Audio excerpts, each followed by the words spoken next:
Vamos a hacer un pequeño comentario a los padres de la Iglesia sobre los Novus Ordo y los sedevacantistas y tradicionalistas. Para comenzar, diremos lo siguiente. La Iglesia no se dejará ver, aparebit, durante la gran tribulación del final de los tiempos. Nos dice San Agustín en la carta 199 a Esiquio. En su epístola 199, párrafo 39. La Iglesia no se dejará ver. Aparebit. Y nos dice, nos aconseja también la Iglesia a través del padre Frederick Faber lo siguiente. Son los hombres buenos, buenos una vez.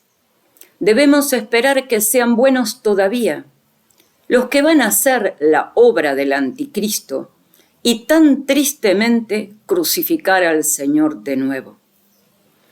Tenga en cuenta esta característica de los últimos días, que este engaño surge de que los hombres buenos están del lado equivocado.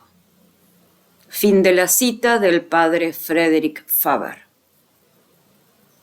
Y el padre Berry predijo, basándose en su lectura del Apocalipsis, que la batalla final contra la Iglesia y el papado sería inaugurada por obispos, sacerdotes y pueblo apóstata. Vemos esto en los comentarios del Apocalipsis de San Juan por el reverendo Sylvester Berry en 1921. En las páginas 120, 124, 126 al 127. Y nos dice, la sede vacante estará predicha en San Pablo, según Santo Tomás. Por Patricio Yo es este comentario, que lo voy a separar de otro texto más amplio. ¿Predijo el apóstol San Pablo la sede vacancia para los últimos tiempos? Hay explicaciones asombrosas en pocas palabras, perdidas como una aguja en un pajar, en un segmento de los voluminosos comentarios de Santo Tomás a distintos libros de las Sagradas Escrituras. El Acuinate, divide su comentario al segundo capítulo de la segunda epístola de San Pablo a los tesalonicenses en dos partes. La exclusión de la falsedad e instrucción de la verdad. Nos interesa en especial la segunda, que va de las palabras quoniam nisi venerit dicesio, porque sin que primero haya acontecido la apostasía, del medio del tercer versículo hasta la conclusión del capítulo. Esta parte trata primero de los eventos previos a la venida del anticristo y después trata del mismo anticristo. Los eventos precedentes a la venida del anticristo son dos apostasías, con respecto a la fe y con respecto al imperio romano. Interesa sobremanera la interpretación que nadie menos que Santo Tomás, el doctor communis, da del significado de imperio romano, precisamente en este pasaje.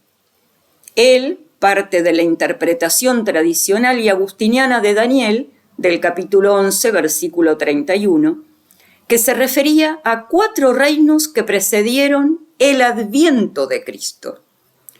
Por el cuarto de ellos se entiende el romano, establecido a fin de que bajo su potestad se predicase la fe a todo el mundo. Luego el mismo Santo Tomás, basándose en el sermón de Apóstolis de San León Magno, papa y padre y doctor de la Iglesia, que gobernó del 440 al 461, afirma que el Imperio Romano había de durar mucho más allá del siglo V por transmutarse de temporal en espiritual, y que la naturaleza del Imperio Romano espiritual era la fe católica de la romana Iglesia.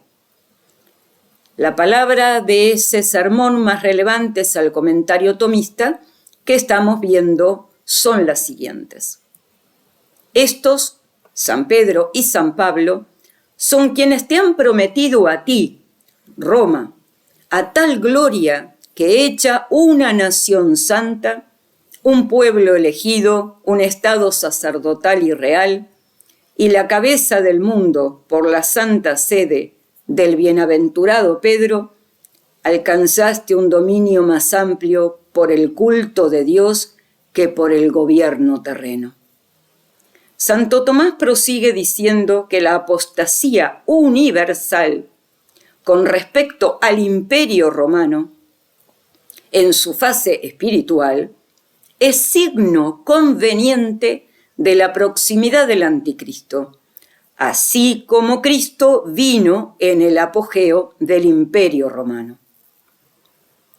Algunas líneas más abajo, Santo Tomás explica interesantísimamente el versículo 7. El hecho es que ya va obrando el misterio de iniquidad. Entre tanto, el que está firme ahora, manténgase, hasta que sea quitado del medio, para el cual presenta 6 exposiciones, de las cuales adopta 4 como verosímiles. Nos interesa especialmente la primera, a la cual parece darle mayor importancia Santo Tomás, y que también es la más clara y concreta, cuya traducción castellana de este sentido adoptado por Santo Tomás sería más o menos lo siguiente. Mientras aquel que ahora tiene el Imperio Romano lo tenga, hasta que sea quitado del medio, esto es, hasta que muera. A continuación, Santo Tomás aclara que aquel que ha de ser quitado del medio antes de que venga el Anticristo es la persona pública del Imperio Romano. En resumen, según el comentario de Santo Tomás a 2 Tesalonicenses 2, el advenimiento del Anticristo debe ser precedido por una apostasía universal con respecto a la fe católica y al Imperio Romano, el cual es explicado como la fe de la Iglesia Romana en el numeral 1 y en el 2 como la persona pública del Imperio Romano. Continúa diciéndonos el comentarista, no hay imperio sin emperador. Entonces, el emperador, que dejará de tener el Imperio Romano y será quitado del medio, en la misma época en que el mundo apostataría de la fe de la Iglesia Romana, no puede ser sino el romano pontífice. Y ningún mejor medio para hacer apostatar al mundo de la fe de la Iglesia Romana que un falso papa, instigador de herejía, reconocido por el mundo como el Papa. Esto se aclara más aún si se lo asocia con el comentario de Santo Tomás a Mateo, capítulo 24, versículos 21 al 22. Habrá entonces grande tribulación, porque habrá una perversión de la doctrina cristiana por una doctrina falsa. Y si no fuesen abreviados aquellos días, a saber, por documento de doctrina, por una expansión de la verdadera doctrina, ninguna carne sería salva. Esto es, todos se convertirían a la falsa doctrina. Si vale la antedicha unión de 2 interpretaciones tomistas sobre el Imperio Romano, hechas con pocas líneas de diferencia, San Pablo Apóstol dijo que el signo de la inminencia del anticristo es, con la pérdida universal de la fe, la desaparición de la autoridad papal. Lo que vemos es malo, pero alguna vez tenía que pasar, y esa vez es ahora. Ha sido quitado del medio el verdadero gobierno papal, que fue impedimento insuperable para la venida del anticristo por más de 19 siglos. Fin de la cita del trabajo de Patricio Yo, publicado en el blog Amor de la Verdad de Moimunan, el 17 de marzo del 2016. Giuseppe Melchiori Sarto, luego su santidad Pío X, nos advirtió: cuando esta doctrina no pueda ya guardarse incorruptible y que el imperio de la verdad no sea ya posible en este mundo, entonces el Hijo de Dios aparecerá una segunda vez. Pero hasta ese último día, debemos mantener intacto el depósito sagrado y repetir la gloriosa declaración de San Hilario: vale más morir en este siglo que corromper la castidad de la verdad. Santo Tomás nos advirtió de este falso culto y nos dice, Santo Tomás de Aquino, acerca de la marca de la bestia como profesión de un culto ilícito. En la Suma Teológica, parte tercera, cuestión 63, por donde el carácter de la bestia correspondiente a los réprobos puede entenderse como una malicia obstinada por la que algunos están destinados a la pena eterna, o como profesión de un culto ilícito. Fin de la cita de Santo Tomás de Aquino. El Papa Gregorio XVI nos dijo: si la diestra de Dios no nos hubiera dado fuerza, nos habríamos ahogado como resultado de la terrible conspiración de hombres impíos. En su encíclica Miraribus número 1 de 1832. Y en esto debéis trabajar y cuidar diligentemente, para que la fe sea preservada en medio de esta gran conspiración de hombres impíos que intentan derribarla y destruirla.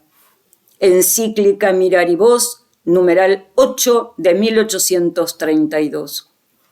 Y Pío IX nos dijo: por tanto, debemos deplorar todo lo siguiente: la ceguera que cubre la mente de muchos, la guerra feroz contra todo lo católico y esta sede apostólica, el odioso odio a la virtud y a la rectitud, el vicio libertino dignificado con la engañosa etiqueta de virtud, la libertad desenfrenada de pensar, vivir y atreverse a todo a voluntad, la intolerancia desenfrenada de todo gobierno, poder y autoridad, la burla y el desprecio por las cosas sagradas, por las leyes santas, incluso por las más finas instituciones, la lamentable corrupción de la juventud imprudente, el molesto agregado de malos libros, folletos y carteles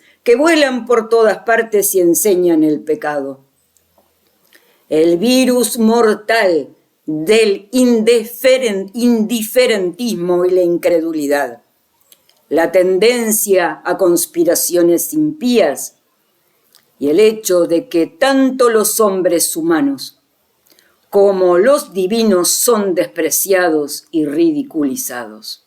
Encíclica Exsultavit Cor Nostrum, número 2 de 1851.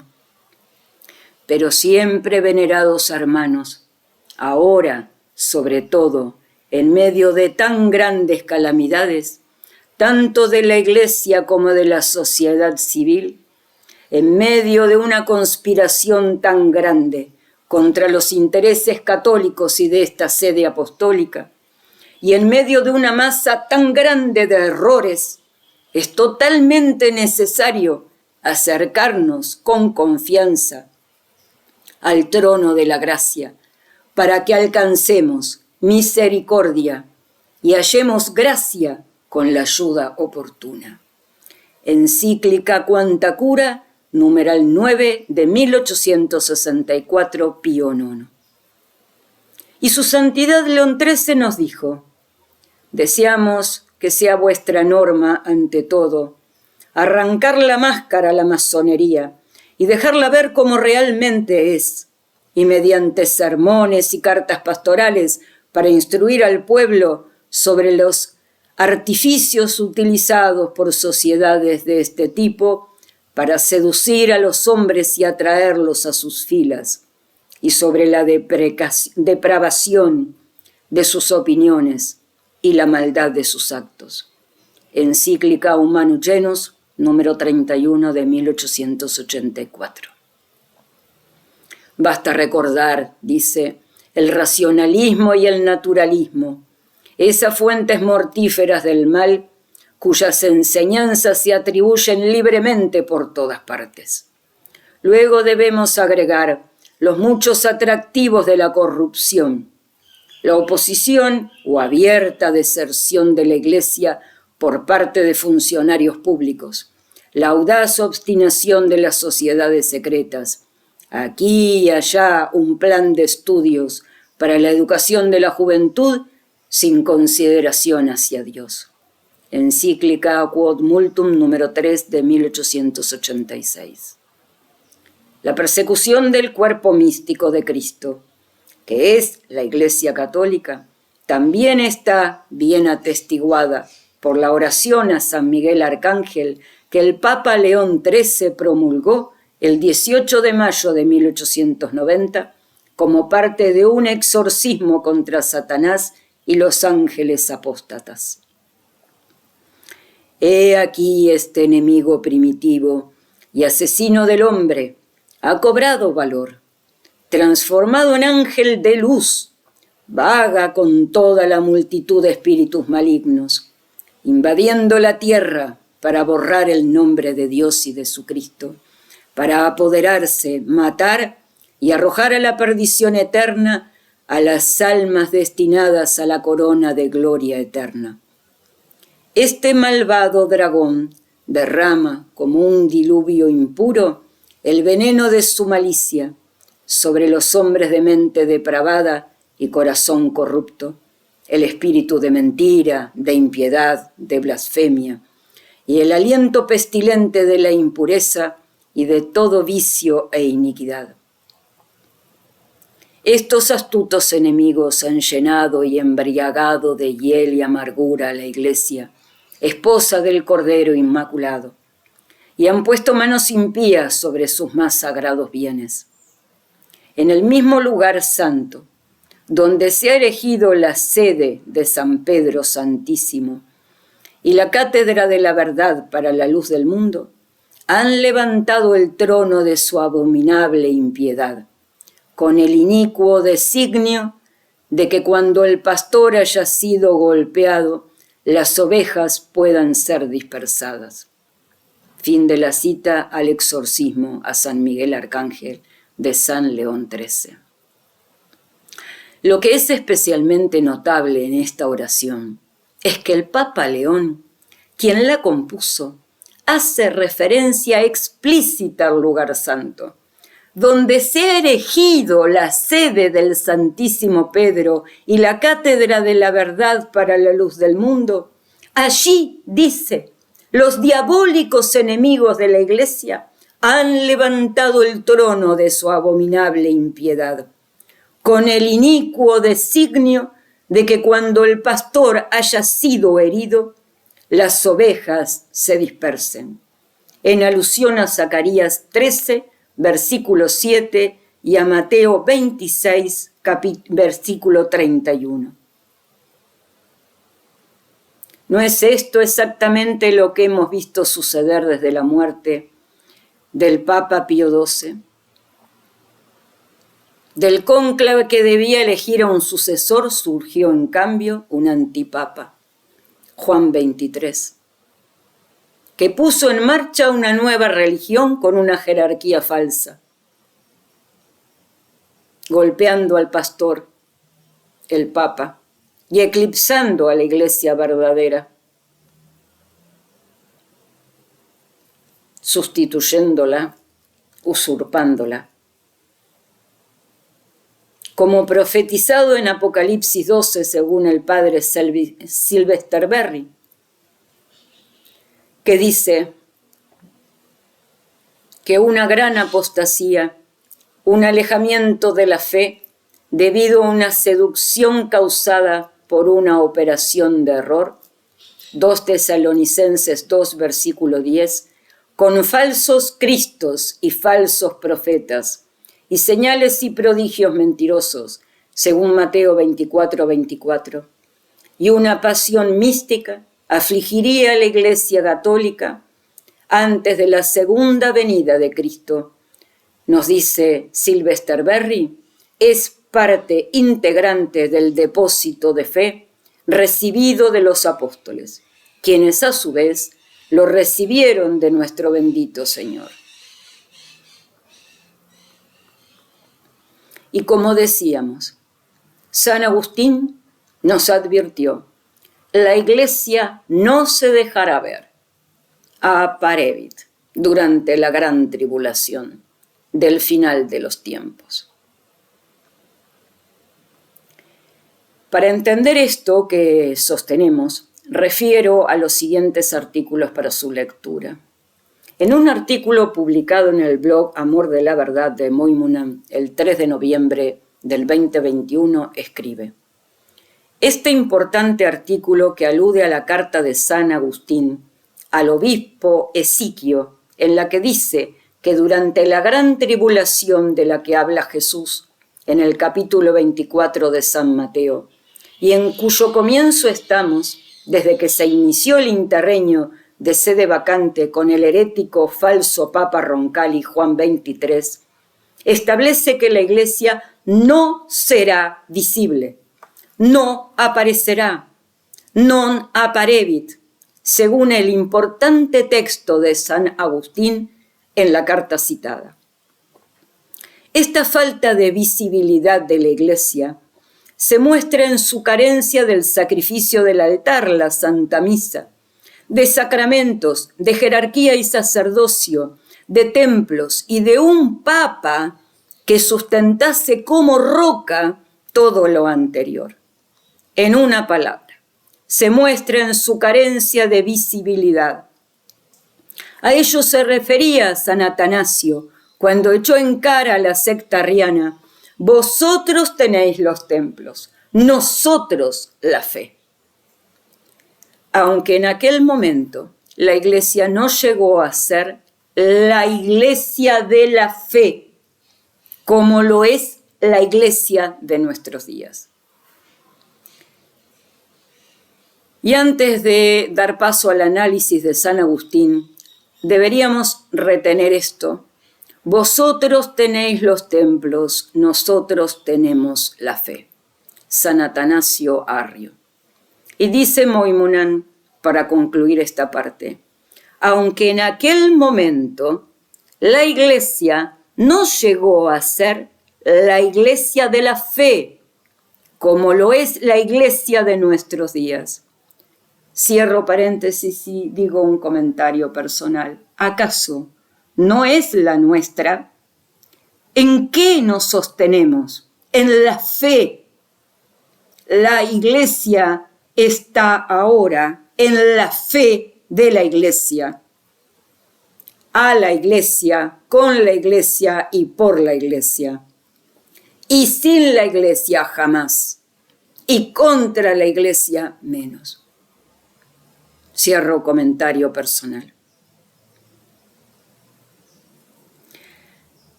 Dice Novus Ordo Wech a este respecto: en esa conferencia se hace, cita a San Agustín, se hace referencia a una carta que el gran padre de la Iglesia y doctor San Agustín de Hipona escribió a un obispo llamado Esiquio, y en el párrafo 39 de esa epístola San Agustín habla de la profecía de nuestro bendito Señor sobre el fin de los tiempos, especialmente las señales que precederán a su segunda venida.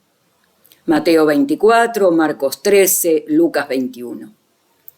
Una parte de este discurso divino es de particular interés para la visibilidad de la Iglesia, a saber, e inmediatamente después de la tribulación de aquellos días, el sol se oscurecerá y la luna no dará su luz, y las estrellas caerán del cielo y las potestades de los cielos serán conmovidas. Mateo 24, versículo 29.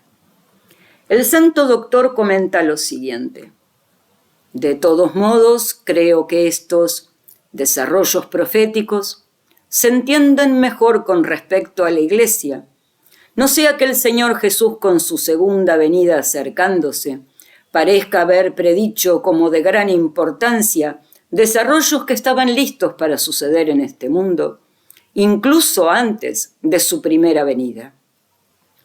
Y para que no se rían de nosotros aquellos que han leído en la historia de las naciones cosa más y mucho mayores que aquellas por las cuales temblamos como las últimas y más importantes de todas. Porque la Iglesia es el sol y la luna y las estrellas. Como se dijo, hermosa como la luna, brillante como el sol, en el Cántico de los Cantares, capítulo 6, versículo 9. En este mundo, nuestro José, el hijo de Jacob y Raquel, es adorado, venerado por la luna, como sucedió en Egipto cuando había sido elevado a las alturas desde la condición más baja. Porque la madre de José, que murió antes que Jacob viera a su hijo, ciertamente no pudo adorarlo, a fin de que la verdad del sueño profético, Génesis 37, versículo 9, que se cumpliría con Cristo el Señor, pudiera ser preservada. Porque cuando el sol se oscurezca y la luna no dé su resplandor, y las estrellas caigan del cielo, y los poderes del cielo sean conmovidos, tal como este pasaje fue registrado por los otros dos evangelistas, Mateo 24, 29 y Marcos 13, 24, la Iglesia no será perceptible en ese momento, cuando los perseguidores impíos, furiosos sin medida y con todo temor dejado de lado, como si la buena fortuna del mundo sonriera con su aprobación mientras dicen paz y seguridad. 1 Tesalonicenses 5, versículo 3. Entonces las estrellas caerán del cielo y los poderes del cielo serán conmovidos, porque muchos que parecían resplandecer con gracia se rendirán a los perseguidores y caerán. Y algunos de los fieles más valientes serán confundidos. Sin embargo, por esta razón, según Mateo y Marcos se dice que esto sucederá después de la tribulación de estos días. No porque estas cosas sucederán después de que toda la persecución haya terminado, sino porque la tribulación venga antes, para que pueda seguir la deserción de la fe de ciertas personas. Y porque sucederá de esa manera durante todos estos días. Por lo tanto, después de la tribulación de esos días, pero de todos modos sucederá en los últimos días. San Agustín, epístola 199, párrafo 39. Observamos con gran interés que San Agustín habla de un tiempo de deserción de la fe, cuando la Iglesia no será perceptible, o alternativamente, cuando la Iglesia no se deje ver, del original latino ecclesia non apparevit. Sabemos por otros escritos de San Agustín que por supuesto él no quiere decir que la iglesia va a dejar de existir, lo cual sería contrario a la revelación divina en Mateo 16, versículo 18 y en 28, versículo 20. También Agustín dice, los incrédulos piensan que la religión cristiana durará un cierto tiempo en el mundo y que luego desaparecerá. Pero en realidad la iglesia de Dios permanecerá con el sol, mientras el sol sale y se pone, es decir, mientras transcurren las edades del tiempo. El verdadero cuerpo de Cristo en la tierra, que es la iglesia, no desaparecerá. Salmo 20, numeral 8. Y en otro lugar, la iglesia se tambaleará si sus cimientos tiemblan. Pero ¿cómo puede Cristo ser tambaleado? Cristo permaneciendo inmutable, ella, la iglesia, nunca será conmovida. ¿Dónde están los que dicen que la iglesia ha desaparecido del mundo, cuando ni siquiera puede ser conmovida? En narraciones a los Salmos 103, sermón 2, numeral 5, fin de la cita a San Agustín. Y yo digo, esto que nos advierte San Agustín, ¿acaso no es lo que ha sucedido?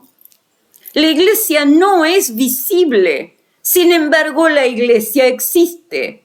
Sus cimientos son inconmovibles, como lo es el cuerpo de Cristo, porque su cabeza es Cristo.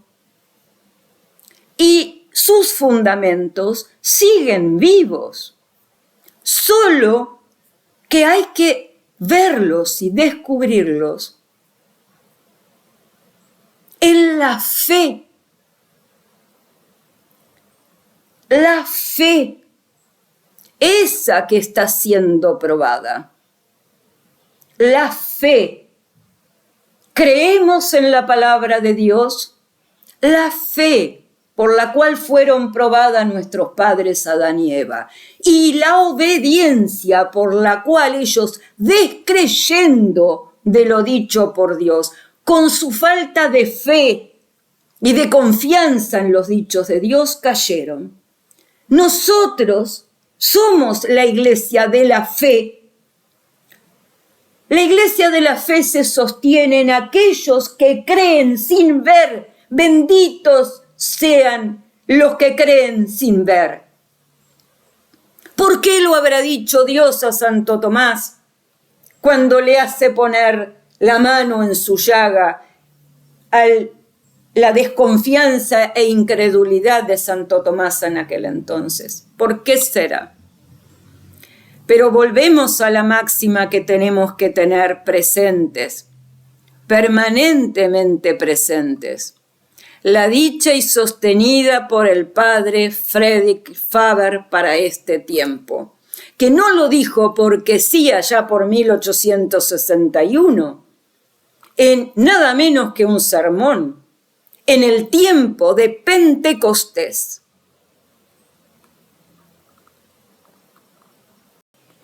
Que dice así: debemos recordar que si todos los hombres manifiestamente buenos estuvieran de un lado y todos los hombres manifiestamente malos del otro, no habría peligro de que nadie, y menos los elegidos, fueran engañados por prodigios mentirosos. Son los hombres buenos, buenos una vez, debemos esperar que sean buenos todavía, los que van a hacer la obra del anticristo y tan tristemente crucificar al Señor de nuevo.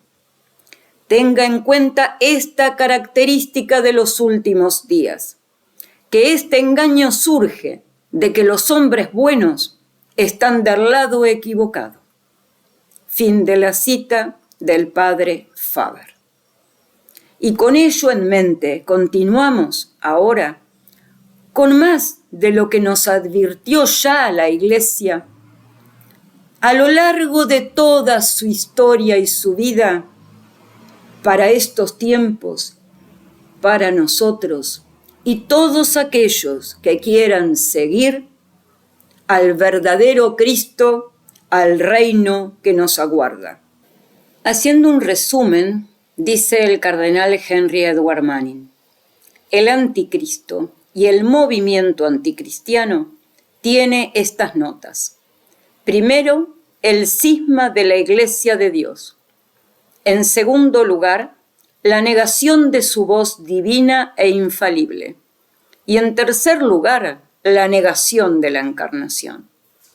Es, por tanto, el enemigo directo y mortal de la una santa, católica y romana Iglesia, de la unidad contra la que se hace todo el cisma, del único órgano de la voz divina del Espíritu de Dios, del santuario y de la encarnación y del sacrificio perenne.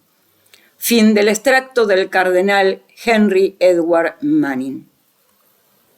El mismo gran cardenal Henry Edward Manning, nacido en 1808 y fallecido en 1892, declaró: los santos padres que han escrito sobre el tema del anticristo y de las profecías de Daniel, sin una sola excepción que yo sepa, y ellos son los padres tanto de Oriente como de Occidente, la griega y la Iglesia latina, todas ellas por unanimidad, dicen que en el último fin del mundo, durante el reinado del anticristo, el sacrificio sagrado del altar cesará. En el trabajo sobre el fin del mundo, atribuido a San Hipólito, continúa diciendo Henry Edward Manning, después de una larga descripción de las aflicciones de los últimos días, leemos lo siguiente. Las iglesias se lamentarán con gran lamentación, porque no se ofrecerá más oblación, ni incienso, ni adoración aceptable para Dios. Los edificios sagrados de las iglesias serán reducidos a casuchas, y el precioso cuerpo y la sangre de Cristo no se hará presente en esos días. La liturgia se extinguirá, cesará el canto de los salmos, la lectura de la Sagrada Escritura ya no se escuchará más, pero vendrán tinieblas sobre los hombres, y luto tras luto, y ay sobre ay. Entonces la iglesia será dispersada, conducida al desierto, y por un tiempo será como lo era al principio, invisible, escondida en las catacumbas, en madrigueras, en montañas, en lugares al acecho. Por un tiempo será barrida, por así decirlo, de la faz de la tierra. Tal es el testimonio universal de los padres de los primeros siglos. Tal es el testimonio universal de los padres de los primeros siglos. Cardenal Henry Edward Manning, de la crisis actual de la Santa Sede, probada por la profecía. Conferencia cuarta, Pasión y muerte de la Iglesia. San Hipólito nos dice que las iglesias se lamentarán con un gran lamento, porque no se ofrecerá más oblación, ni incienso, ni adoración aceptable para Dios. Los edificios sagrados de las iglesias serán como casas abandonadas, y el precioso cuerpo y la sangre de Cristo no se manifestarán en esos días. La liturgia se extinguirá, cesará el canto de los salmos. La lectura de la Santa Escritura ya no se escuchará más, pero habrá sobre los hombres tinieblas, y luto tras luto, y ay sobre ay. Del Tributus Liber de Consum Mundi, numeral 34. Aquí abro un paréntesis a un comentario que me surgió cuando lo leía la primera vez, ya el año pasado.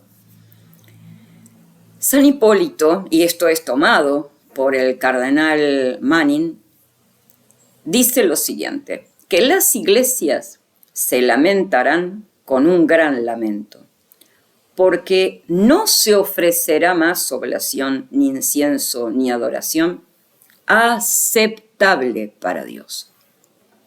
Acá no dice que no se va a hacer, se dice que lo que se hace no será aceptable para Dios. Que las iglesias se lamentarán con un gran lamento, porque la verdadera iglesia, allí donde está esparcida en este momento, verá que se está dando algo que no es aceptable para Dios, que es falso, que es mentiroso.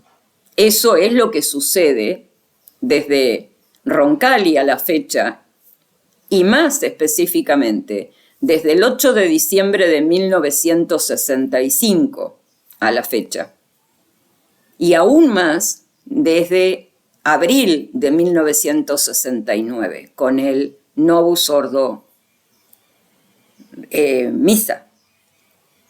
Luego continúa diciendo San Hipólito: los edificios sagrados de las iglesias serán como casas abandonadas, y un poco más arriba, en otra traducción del mismo, dice casuchas. Quiere decir que los edificios sagrados, tal cual dice, los edificios sagrados de las iglesias existen, están, pero serán como casuchas, como casas abandonadas, porque lo que se ofrece adentro ya no contiene a lo sagrado, que es al Cristo. Y continúa inmediatamente diciendo: y el precioso cuerpo y la sangre de Cristo no se manifestarán en esos días. No quiere decir que no se hará.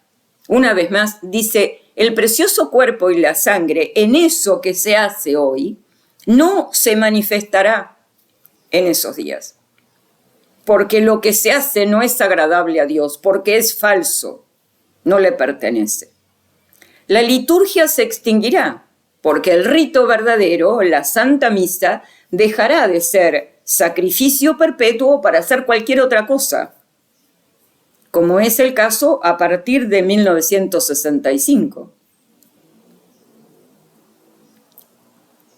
De ambas partes, del Novus Ordo, con Roncalli, específicamente ya con Montini, pero también con las sectas tradicionalistas, sedevacantistas, que han devenido en múltiple cantidad, tal cual las protestantes. Cada una ha levantado su propio centro de adoración personal.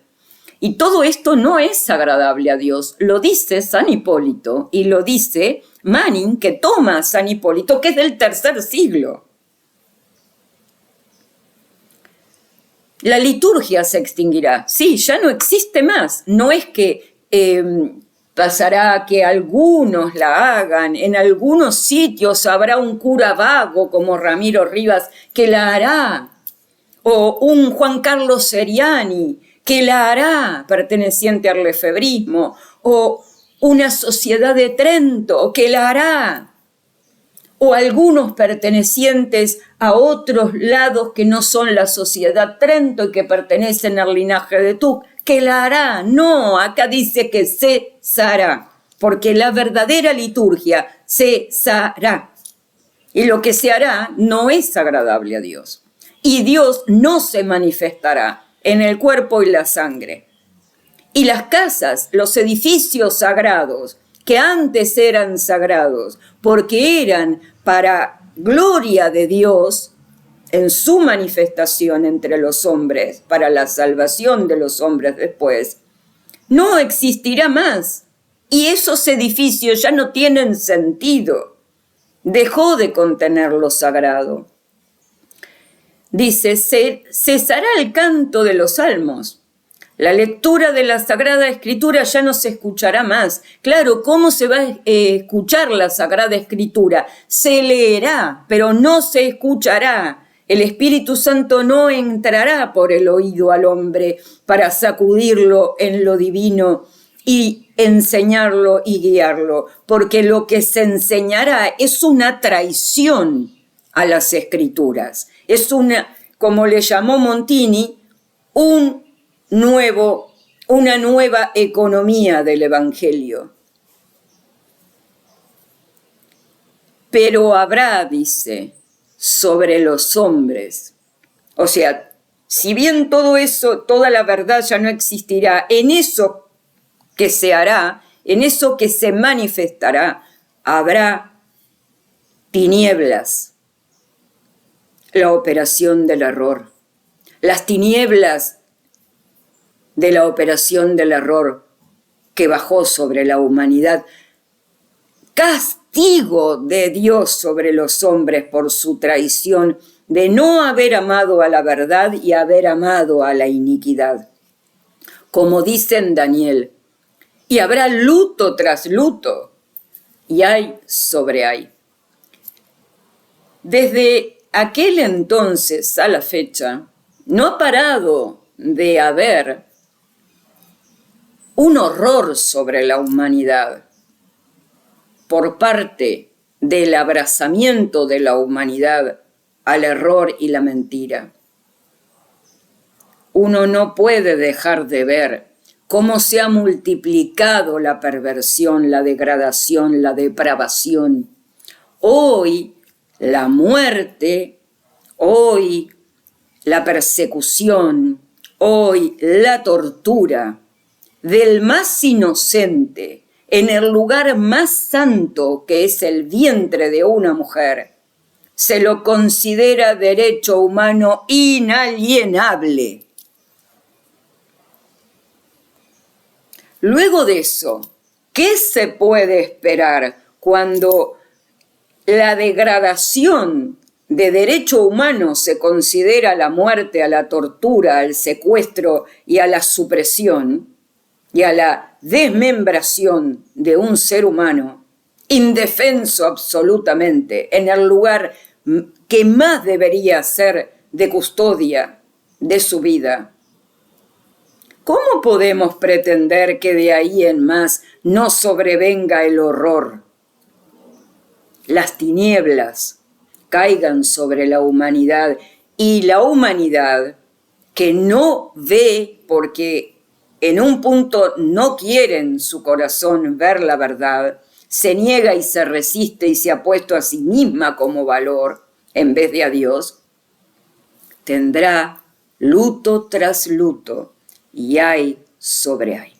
Porque al abandonar la liturgia sagrada, el rito de adoración y gloria a quien es debido, que es a Dios, al verdadero Dios, no al que inventamos.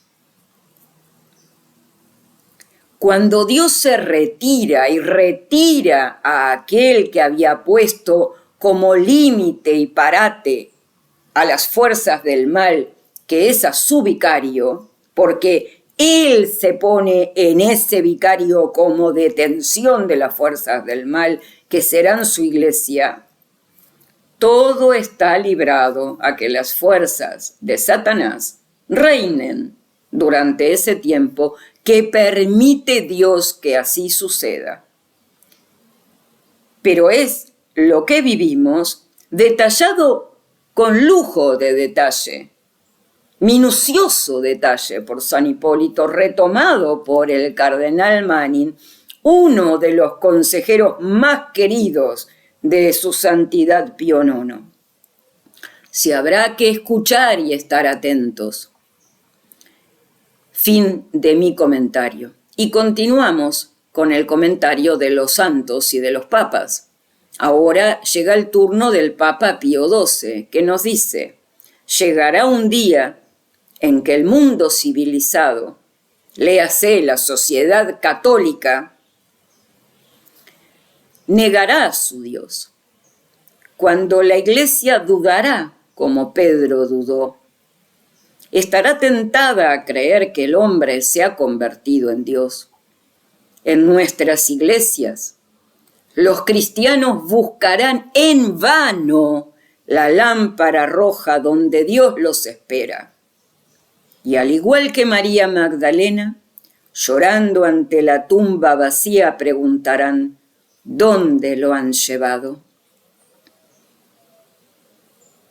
Abro un comentario a los dichos de su santidad Pío XII.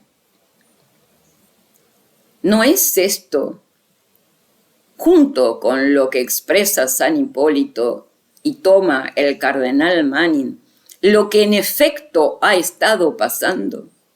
¿No es esto, no nos advierte ya su santidad Pío XII, el último vicario, lo que sucederá en el mundo? Que en nuestras iglesias los cristianos buscarán en vano,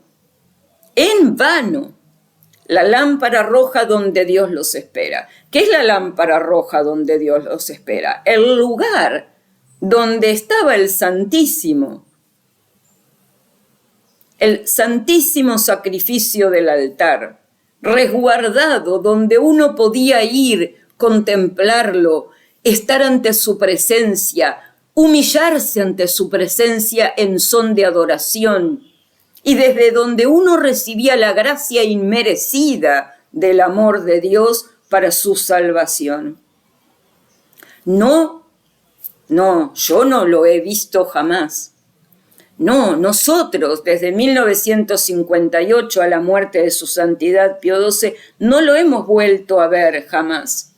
Tal vez alguno, a partir de 1958 hasta 1965, algún cura perdido en alguna aldea, allá arriba en las montañas o lejos de la capital, donde todavía no había llegado la totalidad del modernismo, tal vez ahí todavía ese sacerdote sí ofrecía el santo sacrificio del altar.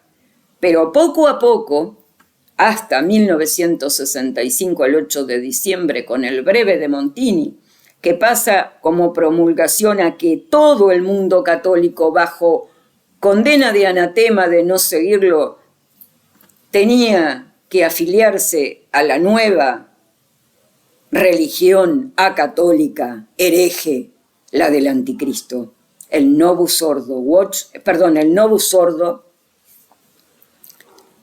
misa a partir de 1969 consagrará lo sucedido en 1965, con la firma de todos los documentos del Vaticano II, falso Vaticano.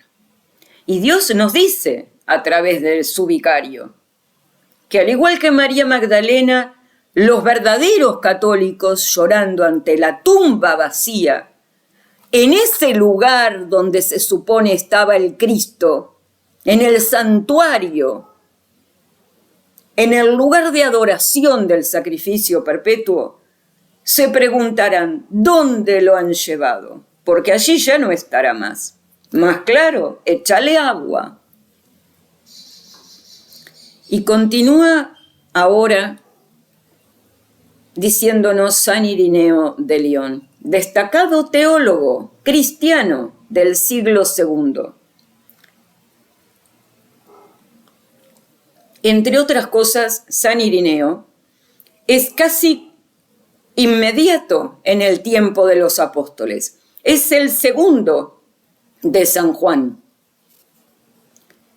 Primero está San Policarpo y luego San Irineo, de la misma rama. ¿Podía saber algo? O tal vez nada. No, creo que podía saber. Y él dice, y luego señala el tiempo que durará su tiranía, durante la cual los santos serán puestos en fuga. Los que ofrecen un sacrificio puro a Dios son los que serán puestos en fuga.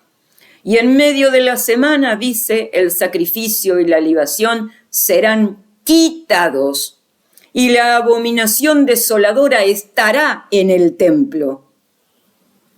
Y hasta la consumación del tiempo se completará la desolación. Según leemos en Daniel 9:27. Ahora bien, 3 años y 6 meses constituyen la media semana. Del libro Contra las herejías, tomo 5, capítulo 25. La abominación desoladora, nos dice, estará en el templo. Y en ese momento habrá sido quitado el sacrificio y la libación. Tiempo del anticristo. En algunos lados he leído, abro un paréntesis aquí, todos estos comentarios míos seguramente no estarán en el escrito, después lo haré. Este tiempo de 3 años y medio o 42 meses, advirtiendo que es la media semana, dicen algunos padres de la Iglesia y algunos teólogos muy bien informados que hace alusión a un tiempo imperfecto, porque el tiempo perfecto era la semana, 7 años, porque es 7 años de años. El tiempo perfecto era ese tiempo. Y cuando quiere aludir al tiempo imperfecto, que en un caso puede ser que suceda, que específicamente se produzca 3 años y medio, como se dio en el tiempo de Daniel, como se dio también en el momento en el cual se puede computar prácticamente la totalidad de la duración, desde el comienzo al final, del Concilio Vaticano II, falso concilio, conciliábulo, hereje del anticristo.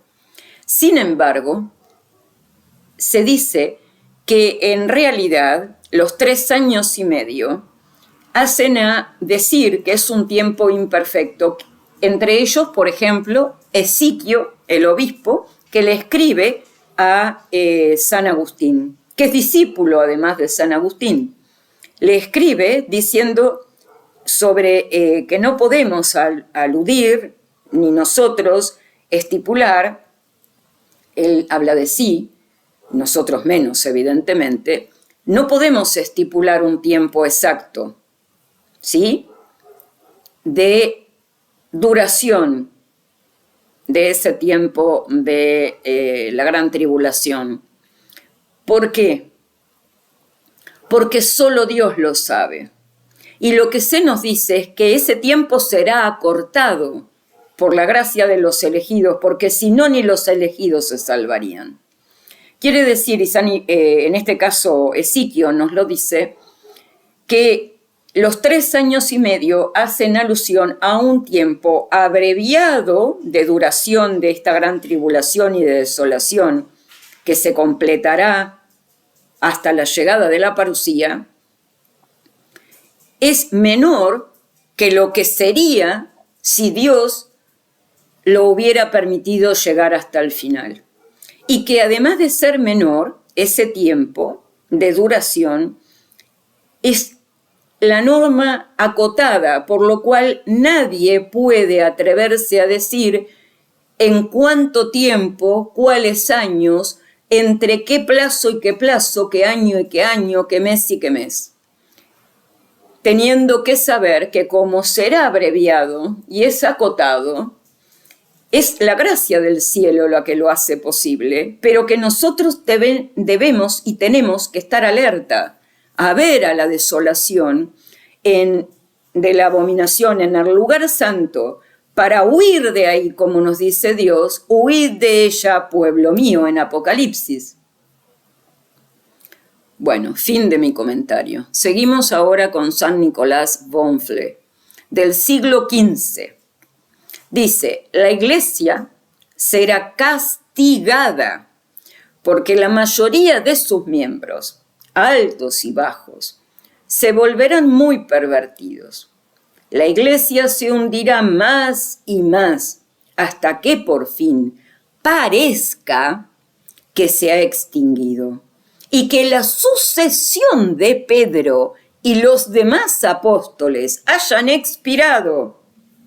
Pero después de esto, ella será exaltada victoriosamente a la vista de todos los que dudan. Fin de la cita de Nicolás Bonfle, abro comentario personal. Esto refuerza lo que veníamos diciendo, que Daniel nos advierte desde el principio, y todos los padres, de que este tiempo es de castigo a la humanidad, porque la mayoría de sus miembros, altos y bajos, o sea, los que son jerarquía de la Iglesia, altos, las más altas jerarquías, a las más bajas, se han pervertido. ¿Qué es la perversión? Dejar aquello que es correcto y abrazar lo que es su contrario. La Iglesia se hundirá más y más, dice, hasta que parezca que se ha extinguido. Si va a parecer que se ha extinguido, puede ser que parezca que están todavía en los curas de sotana y mitra los obispos, pero sin papa, como andan estas sectas, tanto más heréticas que las del Novus Ordo, hijas de linajes, de secuaces lobos empedernidos y feroces, reyes, los reyes de la ramera, los reyes de la bestia, que reinarán por espacio de 1 hora. Estos reyes que durarán y reinarán por espacio de 1 hora, o sea, menos tiempo que todo lo demás del proceso del anticristo, Marcel Lefebvre, tú, los del linaje de todos estos que devienen en los Ambor, los Rodrigo da Silva de Brasil, los Fray Tiago de San José, que en su momento en uno de los vídeos apareció diciendo que él se había dado cuenta que era dudosa su consagración, su ordenación, por lo tanto fue en busca de alguien que lo ordenara bajo condición y fue ordenado bajo condición. ¡Oh! ¿Por quién? El señor Williamson. Pero ese vídeo y esa información desapareció del planeta de este individuo, Fray Tiago. Y como de él, todos los demás, los Juan Carlos Seriani de Argentina, los Basilio Méramo de Colombia, la fraternidad, esta San Pío X, que deshonra el nombre usándolo en vano. Todos los Sanborn, los Secada, no queda nadie. Todos ellos son lobos disfrazados de cordero. Y aquí alguien más de todos estos que venimos advirtiendo nos dice que será así. San Nicolás Bonflé dice: la Iglesia se hundirá más y más hasta que por fin aparezca que se ha extinguido y que la sucesión de Pedro estamos hablando acá del Novus Ordo, de lo que viene a partir de Roncalli, con Roncalli incluido, y los demás apóstoles, o sea, todos los demás obispos y aquellos que se dicen obispos que ni siquiera, porque ya estos ni siquiera tienen de dónde agarrarse, han expirado, dice. Vuelvo a leer: se hundirá más y más hasta que por fin parezca que se ha extinguido y que la sucesión de Pedro y los demás apóstoles haya expirado. Expirado quiere decir, parecerá que no queda nada. Y si parecerá que no queda nada porque expiró y la Iglesia y la liturgia se extinguió, ¿cómo es posible que todos estos que hablan por necesidad de la crisis de la Iglesia Católica, se hace necesario que los ordenados devengan de cualquiera, que ya no importan todas las leyes de la Iglesia, y que los papas se han equivocado porque no sabían lo que iba a sobrevenir? No, ellos saben más, por supuesto. Es la adoración al hombre. Más claro, échale agua. Pero, a pesar de todos estos, cuando el tiempo se ha cumplido, en la parusía Dios exaltará a su Iglesia. ¿Por qué? Porque vendrá a la Jerusalén celestial, donde ya no serán necesarios los curas, ni los sacerdotes, ni los obispos, porque tendremos al único, verdadero y eterno sacerdote. que es nuestro Señor Jesucristo, Rey y monarca. Todo es Cristo. Seguimos, fin de mi comentario. Según San Juan, el anticristo es después de todo un hombre, no un monstruo. Recuerde que el Apocalipsis describe un combate espiritual, no físico, entre los poderes del cielo y los poderes malignos del infierno. La violencia física entra solo como consecuencia de los desórdenes morales. En este sentido existe por primera vez en la historia ese poder físico, el atómico, por el cual el hombre puede destruir una gran parte de la humanidad. Si al lector católico de este documento se le hubiera dicho hace 30 años que un papa podría cambiar la misa para que los ministros no católicos pudieran celebrarla, habría pensado que el interrogador era totalmente ignorante o estaba loco. Si a este mismo católico o a cualquier otro de inteligencia ordinaria se le hubiera dicho que llegaría un momento en que un papa llamaría a una organización mundial secular la última esperanza de la humanidad, como lo hizo Pablo VI en la Asamblea de la ONU, en Nueva York, habría descartado la idea como una tontería. Si a los católicos se les hubiera dicho que un papa anunciaría una nueva economía del Evangelio, la reacción habría sido que eso es imposible y herético, como por supuesto lo es. Sostenemos que estamos bajo la operación del error, por disposición divina, según nos advirtió y nos recuerda ahora San Irineo de León en su extracto del libro Quinto contra las herejías en el capítulo 3. La escatología revela a un solo Dios y Padre. En el tema sobre el anticristo nos dice San Irineo lo siguiente, en el numeral 28.2. Por este motivo, dice el apóstol, como no acogieron el amor de Dios para salvarse, por eso Dios les envió un poder del error, a fin de que sean juzgados cuantos no creyeron en la verdad, sino que se complacieron en la iniquidad. 2 Tesalonicenses 2, versículos 10 al 12. Una vez que venga el anticristo con sus planes, recapitulará toda la apostasía en sí mismo. Realizará todo lo que haga por su propia voluntad y arbitrio, sentado en el templo de Dios, para que cuantos se dejen seducir por él, lo adoren como a Cristo. 2 Tesalonicenses 2, versículo 4. Por eso justamente serán arrojados al estanque del fuego. Apocalipsis 19, 20. Dios, por su parte, según su presciencia, sabe de antemano todas las cosas.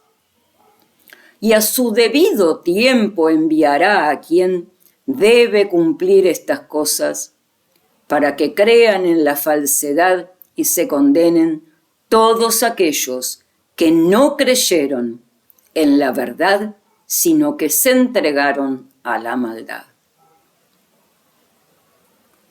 Strauchy. Ahora hacemos un resumen y conclusión lo hace William Strauchy, no yo, ¿no?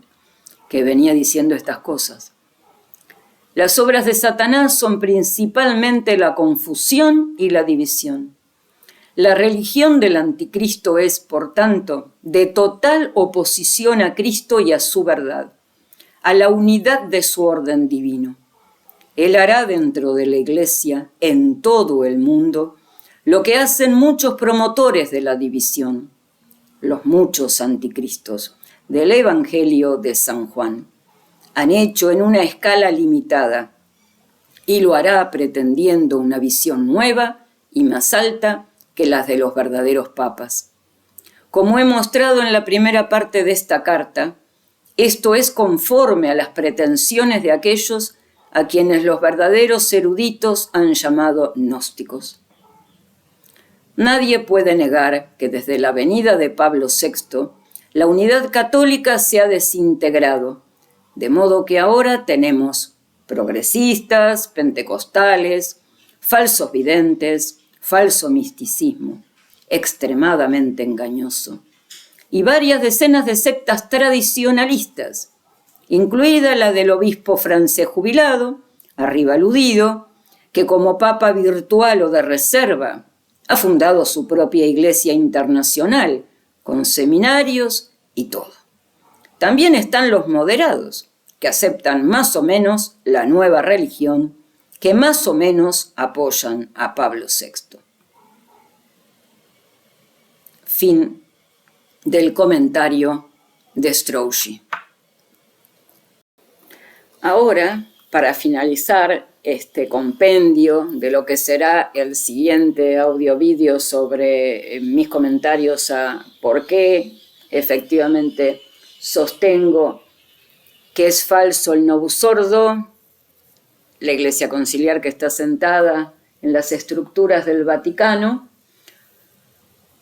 y que son falsos todos aquellos que se revisten de sacerdotes, obispos, sedevacantistas, llamados tradicionalistas y sus amigos. Para terminar y concluir, específicamente vamos a hablar ahora sobre el origen de la defección de la fe por los que traicionaron a la Iglesia Católica y se apoyan en el modernismo que da comienzo con el asiento de Roncalli como Juan XXIII.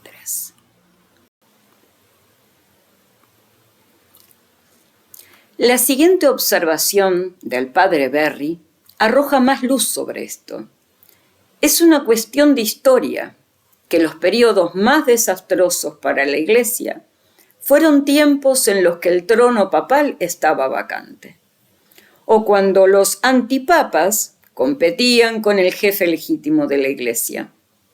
Así también será en aquellos días malos que vendrán, dice el padre Berry. El padre Berry sobre la persecución de la Iglesia en los últimos días, parte 2. Una iglesia falsa para imitar a la iglesia verdadera. En un artículo publicado en Novus Ordo Watch el 6 de octubre de 2016. Nos habían advertido, dice, una iglesia falsa para imitar a la iglesia verdadera. Profesor de apologética en el seminario Mount St. Mary, en Maryland, el padre Berry escribió un tratado apologético y dogmático sobre la eclesiología católica, la rama de la teología que se ocupa de la Iglesia. El libro lleva el título La Iglesia de Cristo y se publicó por primera vez en 1927. Abordando el tema de los falsos milagros que nuestro bendito Señor advirtió que Satanás haría en Mateo 24, versículo 24, el padre Berry señaló que esas señales falsas y milagros mentirosos consistirían en que el diablo establecería una iglesia falsa que se haría pasar por la Iglesia Católica y la imitaría, pero que en realidad sería obra del maligno. Las profecías del Apocalipsis muestran que Satanás imitará la Iglesia de Cristo para engañar a la humanidad. Establecerá una iglesia de Satanás en oposición a la Iglesia de Cristo. El anticristo asumirá el papel del Mesías. Su profeta hará el papel de papa y habrá imitaciones de los sacramentos de la Iglesia. También habrá prodigios mentirosos, a imitación de los milagros realizados en la Iglesia.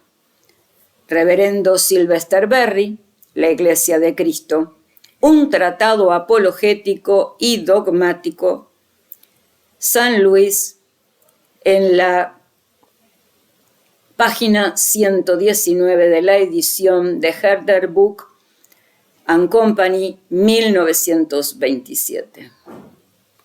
El padre Berry, sobre la persecución de la Iglesia en los últimos días, en la parte 3, un falso papa y una sede vacante. Nos habían advertido. El padre Sylvester Berry, sobre la persecución de la Iglesia en los últimos días, en la parte 3, dice: la bestia que surge de la tierra es un falso profeta, el profeta del anticristo. Nuestro divino Salvador tiene un representante en la tierra, en la persona del Papa, a quien ha conferido plenos poderes para enseñar y gobernar. Asimismo, el anticristo tendrá su representante en el falso profeta, quien será dotado de la plenitud de poderes satánicos para engañar a las naciones. Si el anticristo es de origen judío, como probablemente lo será, el mar del que surge significa judaísmo. Entonces la tierra de donde viene la segunda bestia es un símbolo de las naciones gentiles en rebelión contra la Iglesia. Los dos cuernos denotan una doble autoridad, espiritual y temporal. Como lo indica el parecido con un cordero, el falso profeta probablemente se establecerá en Roma como una especie de antipapa durante la vacante del trono papal mencionada anteriormente. Dios anunció que este era un antipapa. Sus actos posteriores demostrarían que, habiendo caído en la herejía, el tal no era católico. Nos referimos a Roncalli, Angelo Roncalli, Juan 23, y por tanto jamás había sido, ni era, ni podía ser papa. Angelo Roncalli, habiendo terminado nosotros el comentario arriba del padre Sylvester Berry, decimos: toma el nombre de Juan 23, uno que había sido sometido al juicio del concilio, encontrado culpable y finalmente encarcelado. El 4 de noviembre de 1414 se inicia el concilio de Constanza y, a pesar de estar presidido por Juan 23, pronto empieza a tomar un rumbo contrario a la pretensión de éste de ser nombrado el único pontífice de la cristiandad.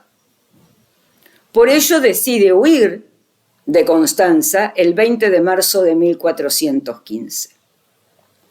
Interceptado, fue devuelto al concilio, en el que fue formalmente depuesto el 29 de mayo de 1415, acusado de herejía, simonía, cisma, asesinato, violación, sodomía e incesto. Juan 23 se sometió al juicio del concilio y fue encarcelado. Muchas son las herejías comprobables en las que incurrió Angelo Roncalli, que demuestran fue un antipapa y por tanto todos sus actos desde el momento de su asunción al sillón de Pedro son nulos. De entre las herejías de Angelo Roncalli, como Juan 23, denunciado a sí mismo como antipapa, se encuentra el discurso pronunciado el 11 de octubre de 1962 en la apertura del anticoncilio llamado Vaticano II. Llegan a decir que nuestro mundo, en relación con el de antaño, ha empeorado mucho.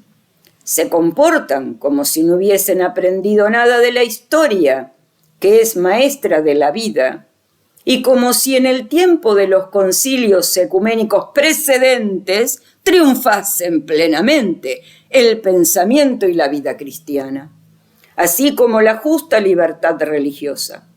Pero nos parece que debemos discordar de estos profetas de desgracia, que siempre están anunciando acontecimientos ominosos, como si el fin del mundo fuese inminente. En el presente momento histórico, la providencia nos está llevando a un nuevo orden de relaciones humanas. Los errores, luego de nacer, se desvanecen como la niebla ante el sol. Siempre la Iglesia se opuso a estos errores. Frecuentemente los condenó con la mayor severidad. En nuestro tiempo, sin embargo, la esposa de Cristo prefiere usar la medicina de la misericordia más que de la severidad. Ella quiere salir al encuentro de las necesidades actuales, mostrando la validez de su doctrina más que renovando condenas. Desgraciadamente, toda la familia cristiana todavía no ha conseguido en su plenitud esta visible unidad en la verdad. Su herejía, la cometida ya entonces, en 1962, a las puertas del Concilio Vaticano, por parte de Angelo Roncalli, que lo deponen a sí mismo, ipso facto y sin juicio necesario, de la Iglesia, de la silla papal, y le dicen que no ha sido, no será y jamás podrá ser papa, porque no era católico. Su herejía, decíamos, dice, toda la familia cristiana todavía no ha conseguido en su plenitud esta visible unidad en la verdad. Aquí se levanta su santidad León XIII y dice: En Satis Cognitum, numeral 4 del 29 de junio de 1896. La Iglesia está constituida en la unidad por su misma naturaleza. Es una, aunque las herejías traten de desgarrarla en muchas sectas. Y en Satis Cognitum, numeral 5, dice: hay, dice San Cipriano, un solo Dios, un solo Cristo, una sola Iglesia de Cristo, una sola fe, un solo pueblo, que por el vínculo de la concordia está fundado en la unidad sólida de un mismo cuerpo. La unidad no puede ser amputada. Su cuerpo, que permanece único, no puede dividirse por el fraccionamiento de su organismo. Fin de la cita. Más de Roncalli y su propensión y promoción de la herejía modernista. Podemos citar un artículo aparecido en el Novus Ordo Watch sobre un aporte contrario a la beatificación de Roncalli, en la que se lee en traditioninaction.org lo siguiente. Bajo el título de Abriendo puertas al progresismo se lee: es difícil negar que Juan XXIII abrió las puertas de la Iglesia al movimiento progresista moderno, condenado por San Pío X a principios del siglo y más tarde por Pío XII en los años 40. Este movimiento continuó difundiéndose subrepticiamente durante el periodo anterior al concilio. Aludiendo a esta apertura, el cardenal Congar afirmó: Pío X fue el papa que enfrentó el movimiento modernista, entendido como la subordinación teórico y práctica del catolicismo al espíritu moderno. Sin embargo, los estudios del movimiento continuaron, siguiendo su curso irreprochable, tanto dentro como desde fuera de la Iglesia, aunque en ocasiones se encontró resistencias, problemas, controles y restricciones. Posteriormente, la situación cambió profundamente. Estaba Juan XXIII, desde 1958 a 1963. El concilio, desde 1962 a 1965. Ayornamiento. En esta situación cambiada, Juan XXIII rehabilitó a varios teólogos anteriormente considerados sospechosos por la Santa Sede o incluso condenados por heterodoxia. Algunos de ellos fueron exponentes de la Nouvelle Théologie, la nueva teología, de Philippe Levian. Escribió esto sobre la comisión teológica que preparó el concilio. Entre los consejeros se notaba la presencia de los padres Conger, de Lubac, Hans Kuhn y otros. Todo el grupo de teólogos implícitamente condenados por la encíclica Humani Generis de 1950. Había sido llamado a Roma a instancias de Juan XXIII. La lista de los exponentes más importantes de la Nouvelle Théologie que se hicieron prominentes bajo Juan XXIII incluye a Karl Rahner, Yves Congar, Henri de Lubac, Marie-Dominique Chenu, Edward Schilleback, Hans Kuhn y Joseph Ratzinger. El cardenal Congar confirmó el papel de Juan XXIII en el nombramiento de progresistas para puestos influyentes para el concilio. El padre de Lubac me dijo más tarde que fue el mismo Juan XXIII quien había insistido en que ambos fuéramos miembros de esta comisión que preparó el concilio. Y continúa diciendo este artículo: como varios otros seguidores de la Nouvelle Théologie, Hans Kuhn fue llamado nada menos que por Juan XXIII para ser peritus en el Vaticano II. Fue esta acción la que de hecho lanzó al teólogo suizo-alemán a los grandes vientos de la publicidad mundial. Después de su elección, Kuhn se convertiría en una de las grandes estrellas, si no la más simbólica, del pensamiento conciliar. Fue el voto de confianza de Juan XXIII lo que impulsó la carrera teológica del profesor de Tubinga. Así, la primera fama de Kuhn se debe preponderantemente a Juan XXIII. Luego, en otro apartado sobre las controversiales enseñanzas del usurpador al trono de Pedro, Angelo Roncalli, también ya como papa nos dice que en esta otra publicación, que será parte de un libro completo, pero del que el autor del citado, para ir teniendo a mano, cita lo que luego en papel escribirá en las revelaciones que le surgirán en la medida de su investigación de una obra llamada Historia de la Iglesia, Juan XXIII y la Salvación Universal, el señor Paul-Étienne Pierrecourt dice: la Constitución Pastoral Gaudium et Spes del Vaticano II afirma que mediante su encarnación el Hijo de Dios se unió de algún modo a todo hombre. Afirmación de algún modo confusa y que abre el camino a la herejía de Bayús, sobre la cual la gracia sobrenatural de nuestro Señor Jesucristo es parte de la naturaleza humana. Así todo hombre nacería con la gracia, sin necesidad del bautismo para ser salvo.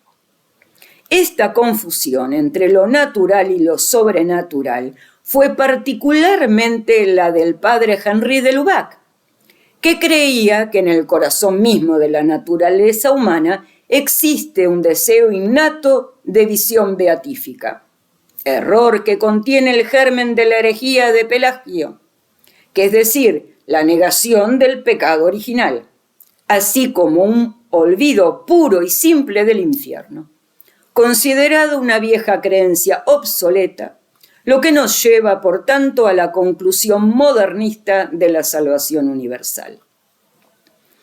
Esto también justifica la extensión de la libertad religiosa a todas las religiones, porque en efecto, si cada hombre tiene la gracia y va al cielo, ¿por qué no podría elegir la religión que le agrada?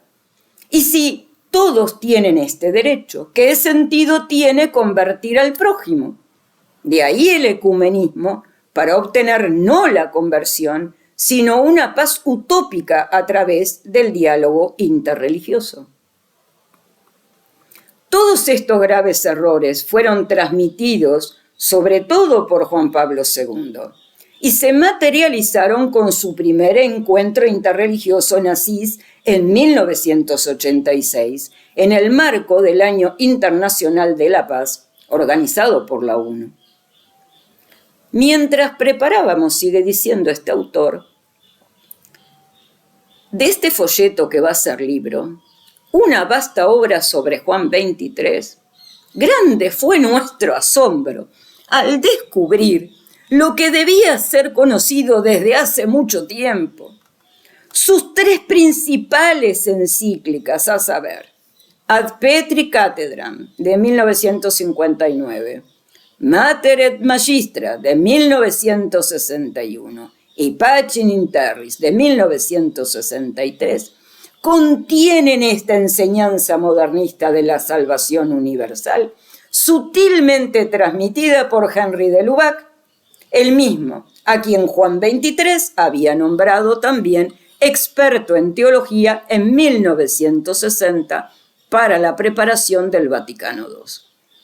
Así, lo que en el Vaticano II ratificó y Juan Pablo II puso en práctica, ya lo había predicado Juan XXIII en sus tres principales encíclicas. Este descubrimiento nos pareció lo suficientemente importante como para ser el tema de este breve folleto. Mientras esperamos que aparezca nuestro libro, continúa diciendo, que revela la parte poco conocida de Juan 23. Los elementos de este folleto se incluirán allí sin ser reproducidos en forma idéntica, etcétera, etcétera.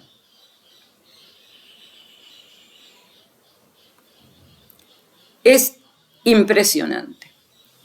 Con esto concluimos este preámbulo a lo que será el siguiente audio-vídeo que está en grabación ahora, que lleva más horas de trabajo, por la cual podemos ya en este día, miércoles de Semana Santa, ir anticipando a nuestro conocimiento lo que Dios ya nos había venido advirtiendo.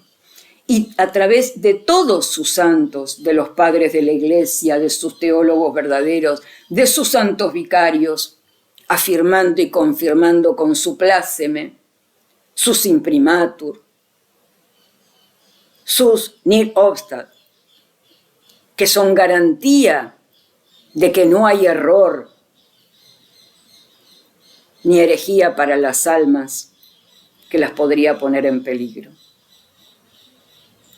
Así que con esto damos por concluido esta primera parte, podríamos llamar, o segunda, preámbulo de lo que viene y de lo que fue el vídeo que está presente en el inicio y encabezado de este canal, sobre cómo yo llego a creer firmemente en todo esto que sostengo. Que Juan Roncalli es el precursor del anticristo, que asume el nombre de Juan para asignar que él era el precursor, el número 23 de que efectivamente él era un antipapa por las mismas condiciones por las que fue juzgado el anterior, Habría que ver también cuáles fueron el asesinato que deja entrever, tal vez también en solo parte espiritual. Luego, él señalaría al anticristo como el precursor que era Juan 23, a Montini. Montini es el anticristo profetizado a lo largo y ancho de todas las escrituras. Por él se destruye, mejor dicho, se intenta destruir, no lo logra, no puede y es imposible, toda la revelación dada por nuestro Señor, la que permanece y a la que somos llamados a seguir por la investigación de la que estamos obligados a hacer como católicos, de la verdad, para abrazar a la verdad y no a la mentira. Siendo Montini el que concluye con un breve, toda la apostasía la recapitula en sí, la concentra en sí en los documentos del Concilio Vaticano II, en el cual el 8 de diciembre de 1965 toda la catolicidad abraza y se pasa en masa, apostatando y siendo así la apostasía general, la gran apostasía. A partir de entonces, la Iglesia conciliar, dada a luz por el antipapa, anticristo profetizado, el anticristo profetizado, da a luz la Iglesia conciliar, que tendrá su nuevo rito, por el cual serán ordenados los hijos de Satanás, aquellos que permanecerán en la Iglesia y harán al final el trabajo del anticristo, de los cuales debemos saber que como muchos son buenos hombres, buenas personas, buenas en sí mismas, pero que sin embargo abrazarán, sabe Dios en su alma por qué, el error y lo propagarán a lo largo del tiempo. Son los buenos hombres los que harán el trabajo del anticristo y volverán a crucificar a Dios. Nada mejor que esto para entender este tiempo y saber que el anticristo generó la primera redada. Ese es su gran engaño. Todos los milagros que hay son falsos milagros capaces de producirlos el anticristo como actos de ilusión. Pero los siguientes son aquellos que el anticristo, la bestia, daría poder por una hora. Y estos harán caer al resto de los ilusos, ingenuos, entre los cuales nos contamos todos. Todos entramos por la puerta del Novus Ordo, caímos en las sectas, muchos de nosotros, llamadas sedevacantistas. Esa es la nueva religión de la que sale de la falsa religión y de la religión del anticristo llamada Novus Ordo. Esta otra también es una religión y se llama sedevacantismo. Si afiliás al sedevacantismo, sos católico, te dicen todos aquellos que la abrazan. Alcanza como única señal y como única característica ser sedevacantista. Y alcanzó con eso para que te conviertas y seas fiable como católico y como ordenado. Alcanza con eso. Cuando la Iglesia toda te dice que esas no son las características de ella. Y entonces entramos en el devenir final. Los mentirosos, los engañosos, los traicioneros siguen queriendo destruir la Iglesia verdadera. La que sin embargo no muere, la que sin embargo sigue presente y seguirá hasta el final de los días, porque sí habrá fe sobre la tierra y esperará a su Señor en gloria. Así sea en una sola persona que sabe Dios, no será así, porque serán varios, muchos dentro de los pocos y pocos dentro de los muchos a los que les fue ofrecida la salvación hasta ese día.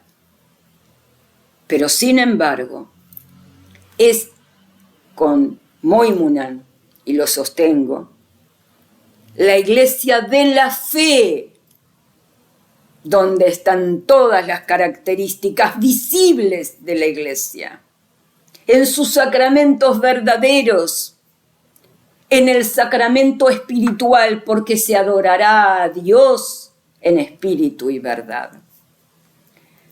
Que así sea en este tiempo, que hagamos una contrición perfecta antes del Viernes Santo, en la noche del jueves, donde Dios se comerá nuestros pecados una vez más, en el monte de los olivos, en el huerto de Getsemaní, para morir con él crucificados, amando la cruz que él amó para concedernos la salvación, habiéndole devuelto primero como criatura perfecta, víctima propicia y perfecta a Dios, la gloria que le habíamos sacado en lo exterior, porque jamás el hombre podrá sacar la gloria a Dios. Y que podamos resucitar con él el domingo de resurrección, el octavo día, porque es el primero de la nueva creación, la creación de los hijos de Dios, de los hijos que irán al reino de los cielos. Y que más vale nos sostengamos hasta ese último día y cumplamos los 1335 días. Que así sea para todos nosotros, que así sea. Y que amemos por sobre todas las cosas todo lo que Dios nos ha enseñado, sostenido, revelado e interpretado para su Santa Iglesia Católica, compuesta de hombres buenos como de la cizaña, los réprobos, porque así estaba compuesto en el origen la primera iglesia de los apóstoles y Judas. Que no seamos Judas, que seamos Pedro, hijos de Pedro, amando a sus vicarios, reconociéndolos en su sabiduría dada por Dios a los hombres, que él signó como tales. Y creyendo que Pedro no flaquea en aquella parte en la que es débil o es frágil, sino que como Pedro, cuando Dios le sale al encuentro una vez más, vuelve sobre sus pasos y va a ser crucificado. Y como no creyera que él era merecedor de ser crucificado como su Señor, cabeza al cielo, lo será cabeza a tierra. Que nosotros seamos capaces de ser hijos de Pedro, amando a Pedro, dignificando a Pedro y haciendo respetar a Pedro de todos aquellos que se puedan levantar contra él, aún en el menor de sus contrariedades y traiciones, como es señalar que las flaquezas de Pedro puede hacer menoscabar la potestad conferida por Dios para toda su iglesia, la infalibilidad y el discernimiento infalible por la cual todas las almas podrán ser salvas. Feliz Pascua de Resurrección. pero primero seamos capaces de atravesar la agonía en el huerto de los olivos, la crucifixión y el dolor y padecimiento en la cruz, las espinas en nuestra cabeza para someter nuestra cabeza ante Dios. Y que el nombre santísimo de María, sin la cual nada de esto sería posible, su fiat a Dios, su plena confianza en el Señor, su sí a todo lo que Él le pidiera, sea también el nuestro. Puestos bajo ella, bajo su sombra, bajo su manto, como la primera criatura nueva de esa humanidad, que abre las puertas a que llegue el Dios de la vida. Feliz Pascua de Resurrección.